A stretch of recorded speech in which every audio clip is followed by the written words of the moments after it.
दोस्तों आपने एक कहावत तो जरूर सुनी होगी कि नसीब से ज्यादा किसी को न मिला है और न मिलेगा। एक ऐसी ही दिलचस्प कहानी मैं आपके साथ शेयर करने वाला हूँ।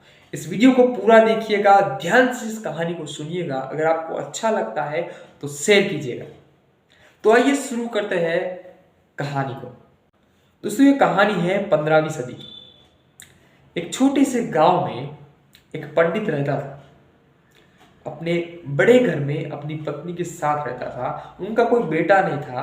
अपनी बेटी के साथ रहता था, जबकि बेटी की शादी करीबी एक गांव में एक अमीर लड़के के साथ तय हो चुकी थी।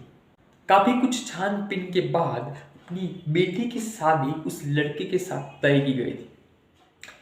शादी होने के बाद पंडित जी को पता था कि कुछ न कुछ ऐसी सिचुएशन आने वाली है जिससे उनकी बेटी परेशान होगी, दुखी होगी।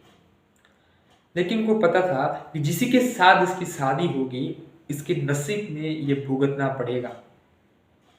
और आखिर दोस्तों ऐसा ही होता है।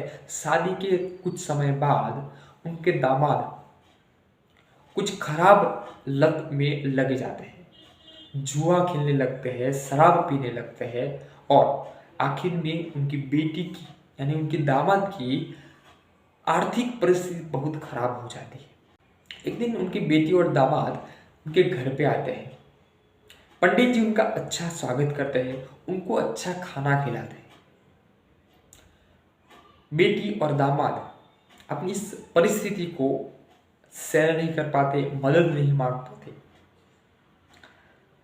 लेकिन माँ तो माँ होती है, अपनी बेटी की परेशानी देख ही नहीं जाती। वो तुरंत घर में जाती है, लड्डू बना के अंदर सोने के सिक्के डाल के वापस आती है।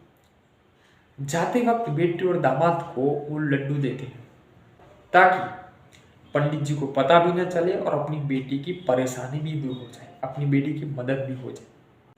उनका गांव काफी दूरी पर था। वहां से वो चलते चलते चलते निकलते हैं, तब बेटी का पाँव में मोच आ जाती है। वो चलने में असक्षम हो जाती है। उस टाइम टांगे हुआ करते थे। टांगे में बैठकर वो अपने घर पे पहुंचते। 15वीं सदी के उस समय में अरस परस कुछ चीजों का व्यवहार होता था। अगर पैसा न होता तो अरस परस व्यवहार करके भी चला आ जाता था।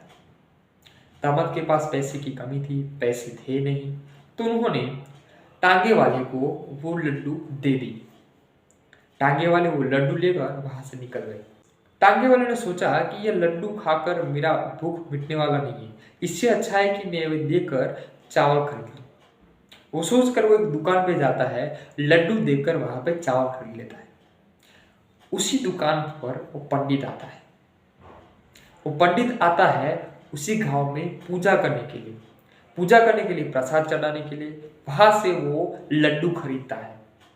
लड्डू में सोने के सिक्के थे जो उनको पता नहीं था।